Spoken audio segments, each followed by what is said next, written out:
Monsieur Hulin, merci d'être venu m'aider. J'ai un petit problème avec un document que je dois envoyer pour une demande de subvention pour l'association MOOC et vous.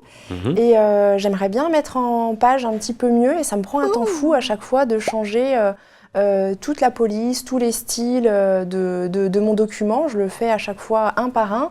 Est-ce que vous ne pourriez pas me donner une petite astuce pour que ça aille plus vite parce que voilà, le rapport est assez long et je ne voudrais pas y passer la journée non plus. Alors ce que je vous conseille, c'est de bien séparer le travail sur les styles du contenu. Plutôt travailler déjà le contenu et quand vous êtes satisfaite, vous travaillez sur les styles et vous utilisez une feuille de style séparée. Donc ça c'est possible avec par exemple ce logiciel où si on appuie sur la touche F11, on a accès à la liste des styles. C'est valable pour beaucoup de traitements de texte.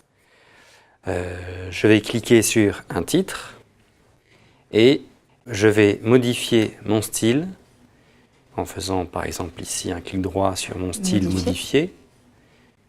Et je vais dans le gestionnaire choisir d'actualiser automatiquement mon style. D'accord.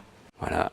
Dans alignement, dans police, etc., vous pouvez choisir le style que vous préférez. Par exemple, je mets là du gras et je vais donc appliquer ou confirmer et tous mes styles vont devenir ici en gras.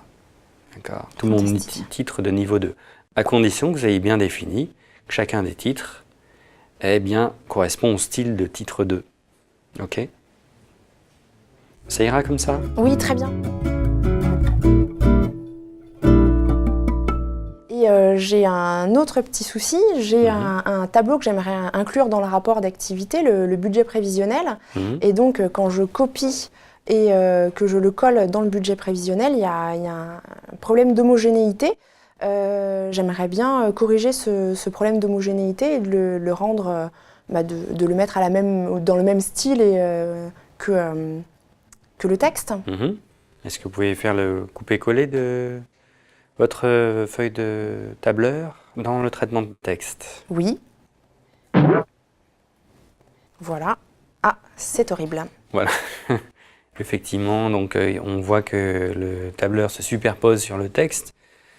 Le problème que vous avez, c'est que le tableur utilise d'autres types de styles et le traitement texte en utilise d'autres. Alors, vous pouvez éventuellement les prendre un à un et tout remodifier à la main. Là, pareil, ça va vous prendre du temps. Oui. Et si vous décidez, par exemple, de changer de police à l'intérieur de votre texte, eh bien, vous allez devoir refaire les choses manuellement dans votre tableur. Bon, moi, j'ai un conseil très simple là-dessus. C'est de joindre le tableur séparé dans votre email, par exemple, de faire 2 pièces jointes et ça devrait résoudre les problèmes de synchronisation entre les 2 feuilles de style. D'accord. Merci pour tous ces conseils. Maintenant, je vais terminer mon document écrit et si jamais j'ai besoin de vous, je peux vous ressolliciter pour l'envoi du mail. Bien sûr, n'hésitez pas. Merci.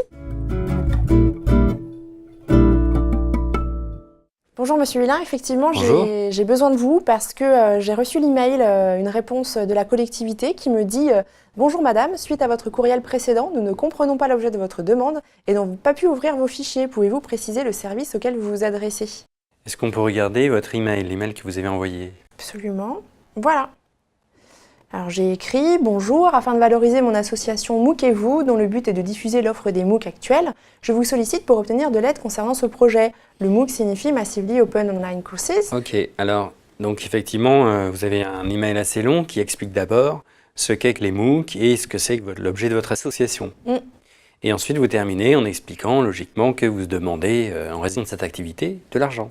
Oui. Le souci est que votre destinataire, lui, n'est peut-être pas celui qui va vous financer. Et donc, il veut simplement savoir quel est l'objectif de votre email et à qui l'envoyer. Donc, il faut indiquer l'objectif de l'email en début d'email, le plus tôt possible, et toutes les informations de détail vont venir après. D'accord. D'accord? Voilà, ça devrait résoudre ce problème. Et il y avait également un problème de pièce jointe qu'il n'arrive pas à ouvrir. Alors, sur les pièces jointes, vous avez utilisé des formats ouverts, celui de votre traitement texte directement. Le problème, c'est que si la personne qui est de l'autre côté n'a pas OpenOffice, si elle a une version, par exemple, ancienne de Microsoft, elle ne pourra pas les lire. D'accord. Donc, il faudrait que vous puissiez l'envoyer au moins dans un deuxième format. c'est une très bonne idée de l'avoir envoyé au format Open Document, qui est un format standard, mais qui requiert des logiciels récents. Donc envoyez-les aussi au format PDF, qui est un format partagé et plus ancien. Ça devrait résoudre aussi votre problème. Eh bien, très bien, merci beaucoup. Je vous en prie.